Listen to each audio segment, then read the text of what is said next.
Sir, KTR Revanth Reddy ఒకరికొకరు ఘాటుగా విమర్శించుకుంటున్నారు. కేసీఆర్ గారిని ఉద్దేశించి పులి బయటకు వస్తుంది అంటూ కేటీఆర్ గారు కొన్ని వ్యాఖ్యలు చేశారు.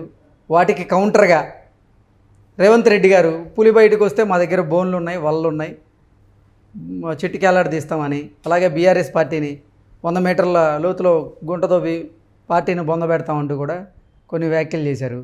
దానికి మళ్ళీ కౌంటర్గా కేటీఆర్ గారు మనం అంటే బీఆర్ఎస్ పార్టీని 100 మీటర్ల గుంటలో బొందబెట్టడం పక్కన పెడితే 100 రోజుల్లో మీరు ఇచ్చిన హామీలను నెరవేర్చే దిశగా అడుగులేయండి అంటే కూడా ఆయన మళ్ళీ కౌంటర్ వేశారు.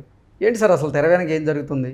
ఇప్పుడు ఈ కామెంట్లు పులి బయటకు వస్తుంది, పులి బయటకు వస్తే మీరు ఎవరు నిలబడలేరు అనేటువంటి కామెంటు ఎప్పుడు చేశారు? ఆయన జగన్మోహన్ రెడ్డి కేసీఆర్ దగ్గరికి వచ్చి వెళ్ళిన తర్వాత చేశారు. ఇది గుర్తుపెట్టుకోవాలి మనం. జగన్మోహన్ రెడ్డి కేసీఆర్ దగ్గరికి వచ్చారు పరామర్శించడానికి. ఎప్పుడు? ఈయన తుంటి విరిగి కింద పడిన 4 రోజుల తర్వాత వచ్చారు.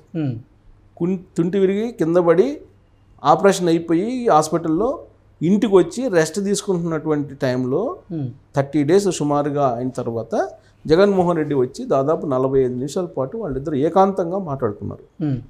ఆ ఏకాంతంగా మాట్లాడుకున్నటువంటి సందర్భంగా వచ్చినటువంటి గాసిప్స్ ఏంటంటే, రేవంత్ రెడ్డి ప్రభుత్వాన్ని పడగొట్టడానికి కుట్ర పన్నుతున్నారు అనేటువంటిది ఆ రోజు బయటకు వచ్చినటువంటి న్యూస్. ఏంటి, ఎందుకు జగన్మోహన్ రెడ్డితో కలిసి కుట్ర పన్నుతున్నారు అంటే, కేసీఆర్కి చేతకాకనా అని అంటే, మాయల ప్రకీర్ణ ప్రాణం చిలకలో ఉన్నట్టు రేవంత్ రెడ్డి యొక్క ప్రభుత్వం యొక్క ప్రాణం పొంగులేటి శ్రీనివాసరెడ్డి దగ్గర ఉంది. ఈ పొంగులేటి శ్రీనివాసరెడ్డి ఎక్కడున్నారు? జగన్మోహన్ రెడ్డి దగ్గర ఉన్నారు. కాబట్టి జగన్మోహన్ రెడ్డి దగ్గర స్విచ్ చేస్తే తెలంగాణ ప్రభుత్వం రేవంత్ రెడ్డిది కూలిపోయేటువంటి అవకాశం ఉంది అనేది బీఆర్ఎస్ పార్టీ ఎప్పటి నుంచో ఎత్తుగడలు వేస్తుంది అనేది ఒక టాక్ నడుస్తుంది రాజకీయ వర్గాల్లో. ఎందుకు ఆ విధంగా అని అంటే, పొంగులేటి శ్రీనివాసరెడ్డి కీలకమైనటువంటి లీడరు. కాంగ్రెస్ పార్టీలో చేరిన వెంటనే ఆయనకి కీలకమైనటువంటి పదవిని కూడా ఇచ్చారు. స్టార్ క్యాంపెయినర్ దానికి ఇవ్వడం జరిగింది. ప్లస్ ఆయనకి ఎంతమందికి టికెట్లు ఇవ్వాలంటే అంతమందికి కాంగ్రెస్ పార్టీ అప్పట్లో ఇచ్చింది. దాదాపు 15 నుంచి 20 మంది ఇవాళ ఆయన చెప్తే వినేటువంటి వాళ్ళు ఉన్నారు. పొంగులేటి శ్రీనివాసరెడ్డి ఏం చెప్తే అది వినేటువంటి వాళ్ళు. కానీ పొంగులేటి శ్రీనివాసరెడ్డి బీఆర్ఎస్ విధి విధానాలను, కేసీఆర్ గారి అంటే వైఖరిని ఆయన వ్యతిరేకించే పార్టీ నుంచి బయటకు వచ్చారు. అవును, బాహాటంగా విమర్శించారు. ఈ నేపథ్యంలో ఆయన నిజంగా పార్టీలో చీలికి తెచ్చే ఆ పరిస్థితి ఉంటుందంటారా? ఆయన ఉండదు.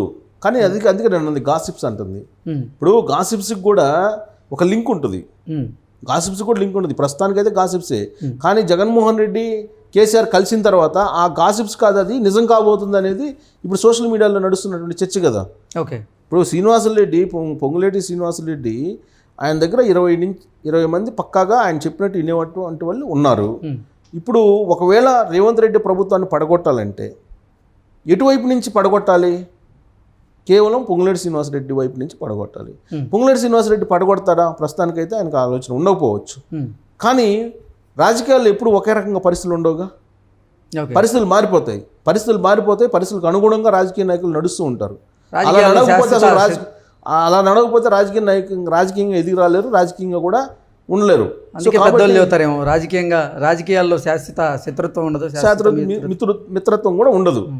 ఇంకోటి ఏంటంటే, జగన్మోహన్ రెడ్డి ఏ చెప్తే పొంగులేటి శ్రీనివాసరెడ్డి అది చేస్తారనేది వాళ్ళ గురించి తెలిసినటువంటి వాళ్ళు చెప్పేటువంటి మాట.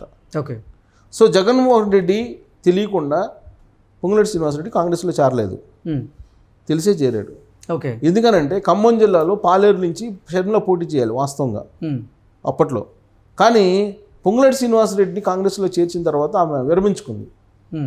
పొంగులేటి శ్రీనివాసరెడ్డి కాంగ్రెస్లో చేరిన తర్వాతనే ఆమె వైఎస్ఆర్ తెలంగాణ పార్టీని కాంగ్రెస్ పార్టీలో విలీనం చేస్తామనేటువంటి ఒక ప్రచారం కూడా బయటకు వచ్చింది. అప్పటి వరకు లేదు. పొంగులేటి శ్రీనివాసరెడ్డి కనుక కాంగ్రెస్లో చేరకపోతే వైఎస్ఆర్ తెలంగాణ పార్టీతో పోటీకి వెళ్ళిన వాళ్ళే. సో ఇవన్నీ కూడా తాడేపల్లి కోర్టులో జరుగుతున్నటువంటి కొన్ని అంశాలు ఇవన్నీ. సో ఇవి తెలంగాణలో రిఫ్లెక్ట్ అయ్యే అవకాశాలు ఉన్నాయి. సో కాబట్టి వీళ్ళిద్దరు కలిసిన తర్వాత బీఆర్ఎస్ పార్టీకి ఒక ధైర్యం వచ్చింది. ఆ తర్వాత ఏం చేస్తున్నారు? చీత్తే ఊడిపోయే ముక్కు రేవంత్ రెడ్డి ప్రభుత్వం ఎన్ని రోజులు నిలబడిద్ది, లోక్సభ ఎన్నికల తర్వాత అసలు ఉండదు ఆ పార్టీ, ఇలాంటి ప్రచారం చేశారు కదా. ఈవెన్ బీఆర్ఎస్ పార్టీ నుంచి ఆయన కడియం శ్రీహరి ఇలాంటి వాళ్ళు అన్నారు కదా, ఈక్వేషన్ చెప్పారు కదా. పైగా మొన్న రీసెంట్గా కేటీఆర్ ఏమన్నారు, ఇంకొక 8 స్థానాల్లో మేము కనుక గెలిస్తే కనుక స్వల్ప మెజార్టీతో ఓడిపోయాం, ఆ 8 స్థానాల్లో గెలిస్తే మేము హంగ్ ప్రభుత్వాన్ని ఏర్పాటు చేసినాం, సంకీర్ణ ప్రభుత్వాన్ని అని చెప్పారు కదా. అంటే ప్రభుత్వాన్ని పడగొట్టడానికి నిమిషం ఆలోచిస్తున్నారు, వ్యూహాలు పండుతున్నారు అనేదానికి ఇలాంటి కామెంట్లని నిదర్శనంగా తీసుకోవచ్చు కదా. ఒకటి.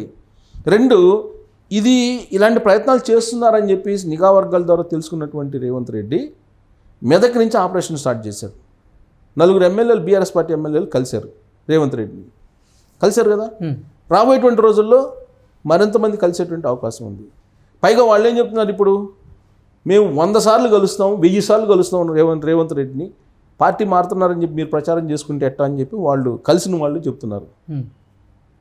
ఇంకొక స్టెప్ వేసి రఘునందన్ ఏం చెప్తున్నారు, బీజేపీ అసలు హరీష్ రావే పంపించాడు రేవంత్ రెడ్డి దగ్గరికి ఎమ్మెల్యేలని అని చెప్పి ఆయన చెప్తున్నారు. రాబోయే రోజుల్లో ఏకనాథ్ షిండే రాబోతున్నాడు అని చెప్పి ఆయన చెప్తున్నాడు. అందుకు హరీష్ రావే సహకరిస్తున్నాడు అని చెప్పి రఘునందన్ ఇంకొక యాంగిల్ బయటికి తీశారు. ఇలాంటి పరిస్థితుల్లో కేటీఆర్ ఏమంటున్నాడు, పులి బయటకు వస్తుంది, పులి బయటకు వస్తే మీరు ఎవరు తట్టుకోలేరు అని చెప్తున్నారు. పులి రేపు బయటకు వస్తుంది, రేపు ఫామ్ హౌస్కి వెళ్తుంది పులి.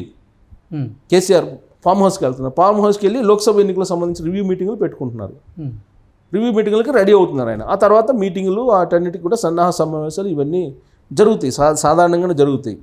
ఆయన ఏదో మెదక్ నుంచి పోటీ చేయబోతున్నారు, ఇవన్నీ కూడా అనుకుంటున్నారు. ఆయన యాంగిల్ ఏంటి, ఇక్కడ అసెంబ్లీకి రాకుండా నేరుగా ఢిల్లీ వెళ్ళాలని అయితే ఆయన యాంగిల్. సో అసలు పార్టీని బీఆర్ఎస్ పార్టీ ఉంటుందా ఉండదా అనేది ఇంకొక యాంగిల్. అసలు బీఆర్ఎస్ పార్టీ ఉండదు, క్లోజ్ చేస్తారు. నరేంద్ర మోడీని కలిసిన తర్వాత రేవంత్ రెడ్డికి గ్రీన్ సిగ్నల్ ఇచ్చేశాడు కేసీఆర్ని క్లోజ్ చేయడానికి అని చెప్పి ఇంకొక ప్రచారం ఈ మధ్య నడిచింది. సరే, ఈ ప్రచారాలకి బలం చేకూరేలా కేటీఆర్ కామెంట్లు కానీ దానికి ప్రతిగా రేవంత్ రెడ్డి స్పందన కానీ ఉన్నాయి. పులి బయటకు వస్తుంది కాసుకోండి అని ఆయన అంటే, సరే రాని పులి వస్తే మా దగ్గర వల ఉంది, వలేసి చెట్టుకు కట్టేసి ఏలదేస్తాం, బొంద పెడతాం అని చెప్పి ఆయన అన్నాడు. అంటే ఇప్పుడు ఈ రెండింటికి మనం కంపేర్ చేస్తే ఆయన పులి వస్తుందని చెప్పి అన్నాడంటే వెనక జగన్మోహన్ రెడ్డి వీళ్ళందరూ ఏదో ప్లాన్ చేసి పులి వస్తుంది, పులి బయటకు వచ్చిన తర్వాత మీ ప్రభుత్వం ఉండదు అనే యాంగిల్లో ఆయన మాట్లాడారు అనేది కాంగ్రెస్ పార్టీ భావిస్తుంది. భావించి వాళ్ళు ఏం చేశారు, అసలు బీఆర్ఎస్ని బొందబెట్టే కార్యక్రమానికి తెరలేపి ఇప్పుడు 4 ఎమ్మెల్యేలని టచ్లో తీసుకున్నారు. మిగతా వాళ్ళు కూడా వచ్చేటువంటి అవకాశం ఉంది. ఆ యాంగిల్లో ఆయన ఉన్నాడు. అంటే ఇప్పుడు వాళ్ళ రెడీగా ఉంది, వేలాడ తీయడానికి రెడీగా ఉన్నాడు రేవంత్ రెడ్డి. ఇవన్నీ జరగాలంటే కనుక లోక్సభ ఎన్నికల వరకు ఈ ప్రతి కామెంట్లు ఇవన్నీ మనం వింటాం కూడా. రకరకాల కామెంట్లు వింటాం. ఇదే కాదు, ఇంకా చాలా కామెంట్లు మనం వింటాం. అయితే దీని అంతటికి కారణం ఏంటంటే జగన్మోహన్ రెడ్డి వ్యవహారం. జగన్మోహన్ రెడ్డి వేసేటువంటి స్టెప్స్ ప్రకారమే ఈ మొత్తం ఆధారపడి ఉంది. బీఆర్ఎస్ బతికి బట్టకట్టాలంటే జగన్మోహన్ రెడ్డి సహకారం అవసరం ఇక్కడ. అందుకే జగన్మోహన్ రెడ్డి బలం చూసుకుని జగన్మోహన్ రెడ్డి కలిసిన తర్వాతనే ఈ కామెంట్లు వస్తున్నాయి. ఎట్టోడైనా మట్టోడైనా మనోడే కావాలని ఆయన చెబుతున్నాడు, ఎవరు, కేటీఆర్. ఇంకొక వైపు జగన్మోహన్ రెడ్డి అండ కావాలని చెప్పి తెర వెనుక ప్రయత్నాలు చేస్తున్నారు. జగన్మోహన్ రెడ్డి అండ ఎందుకు, ఢిల్లీ నుంచి వయా తాడేపల్లి తెలంగాణ రాజకీయాలు నడవడానికి. అందుకే ఆయన జగన్మోహన్ రెడ్డి వచ్చినప్పుడు ఏ విధంగా ఒక ప్రోటోకాల్ ప్రకారం అందరూ బీఆర్ఎస్ పార్టీకి సంబంధించిన నేతలు ఏ విధంగా నుంచొని బొకేలు ఇచ్చి లోపలికి తీసుకెళ్ళేలా మనం చూస్తున్నాం. పరామర్శించడానికి వచ్చిన వాళ్ళకి ఏ విధంగా వాళ్ళు ప్రోటోకాల్ ఇచ్చారో మనం చూసాం కదా. అంటే అంత గౌరవం ఎందుకు ఇచ్చారని అంటే జగన్మోహన్ రెడ్డితో పని ఉంది వాళ్ళకి. పులి బయటకు వస్తుంది కదా, బయటకు వచ్చినప్పుడు పులి ఎవరిని దొరికితే వాళ్ళని కాటేయాలి, అంతే కదా. ఆకలితో ఉన్నటువంటి పులి ఏం చేసేది, కాటేయాలి. కాబట్టి ఇప్పుడు జగన్మోహన్ రెడ్డిని అడ్డు పెట్టుకుని ఏదో చేయాలనే ప్రయత్నం చేస్తున్నారనేది రేవంత్ రెడ్డి యొక్క అనుమానం. అందుకే రేవంత్ రెడ్డి కూడా అప్రమత్తం అయ్యి బీఆర్ఎస్ పార్టీని వాళ్ళతోటి ఏలదీయడానికి బొందబెట్టడానికి రెడీ అయ్యాడు ఆయన. అయితే ఇక్కడ ఒక ట్విస్ట్ ఏంటంటే, రాబోయేటువంటి ఎన్నికల్లో జగన్మోహన్ రెడ్డి ఆంధ్రప్రదేశ్లో కనుక సీఎం అయితే రేవంత్ రెడ్డి ప్రభుత్వం దినదినగండం 100 ఏళ్ళ ఆయుష్ అయ్యేటువంటి అవకాశం ఉంది. ఎందుకంటే అక్కడ కనుక మళ్ళీ సీఎం అయితే అక్కడి నుంచి మొత్తం ఆపరేషన్ కొనసాగుతుంది. కొనసాగినప్పుడు నిజంగానే అప్పుడు కేటీఆర్ అన్నట్టు పులి బయటకు వస్తే మీరు ఎవరు ఉండరని ఏదైతే అన్నారో అది నెరవేరేటువంటి అవకాశం ఉంది. లేదు అక్కడ కనుక తెలుగుదేశం పార్టీ వచ్చితే మాత్రం ఇక్కడ రేవంత్ రెడ్డి ఏదైతే బొంద పెడతారన్నాడు బీఆర్ఎస్ పార్టీ, అది జరిగేటువంటి అవకాశం ఉంది. ఇంత లాజిక్ ఉంది. పులి, వల, బొంద ఈ లాజిక్ వెనక ఇంత రాజకీయం దాగి ఉంది వెనక. Okay okay sir, thank you so much. Thank you.